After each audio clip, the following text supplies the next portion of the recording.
He didn't raise his voice when he ended it. That was the cruelest part. The door closed behind me with a sound that felt rehearsed, final. I stood on the landing with one suitcase, my phone at 7%, and the word nothing echoing where my marriage used to live. He'd already frozen the joint account, already called his lawyer, already decided I was finished. His eyes were clean of guilt. He told me I'd been expensive, like I was a line item he'd learned to cut. I walked until my legs stopped obeying. Rain slicked the city into reflections. I counted breaths. I did not cry, not then. I learned long ago that tears are a currency men like him know how to counterfeit. I remembered the card only when hunger sharpened my thinking. The old one my father had pressed into my palm years ago, the day before the hospital smell became permanent. "For emergencies," he said, "don't lose it."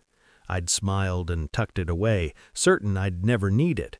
I found it now in a side pocket, scuffed, unassuming, a relic. The bank was warm and quiet. I slid the card across the counter like a confession I didn't intend to make.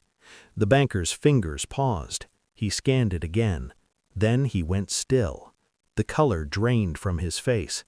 "Ma'am," he said, standing too fast. "Quickly, look at this." The number on the screen didn't make sense at first. My brain refused it, like a bad translation. He rotated the monitor toward me. There were commas where I expected decimals. Trusts, holdings, a foundation. My father's handwriting appeared in scanned documents, precise and stubborn as ever. "I believe," the banker said carefully, "this account matured last quarter. You are the sole beneficiary." I thought of my husband's voice, without a cent. I smiled. It felt surgical. I met him when I still believed devotion was a shield. He was charming in a way that suggested discipline. He watched me like a study. We built a life with clean lines and shared calendars. He liked to say we were a team. He liked control more. The changes came softly. Passwords shifted. Meetings multiplied.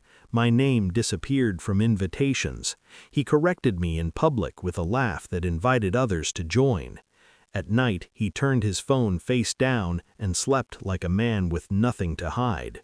I cataloged everything. Receipts don't always look like paper. The proof arrived on a Tuesday, delivered by accident, a message meant for someone else, a pet name he'd never used on me, a photo reflected in a mirror I recognized, our bathroom, the crack in the tile by the sink. I didn't confront him. I poured tea. I listened to him lie without realizing he was being audited. When he finally threw me out, it was efficient. He'd rehearsed. He wanted me small and panicked, the way predators prefer their meals.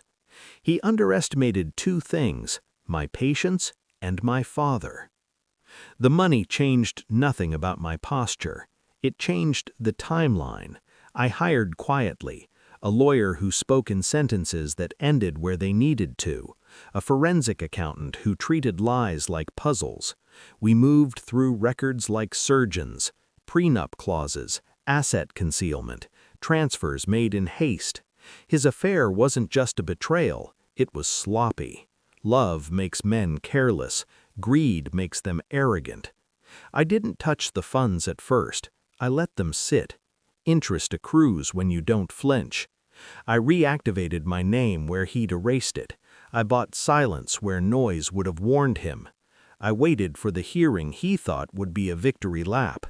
The courtroom smelled like old wood and fresh confidence. He smiled at me like a memory he'd already rewritten. His attorney spoke of contribution and entitlement. My lawyer stood and opened a folder. The room leaned forward.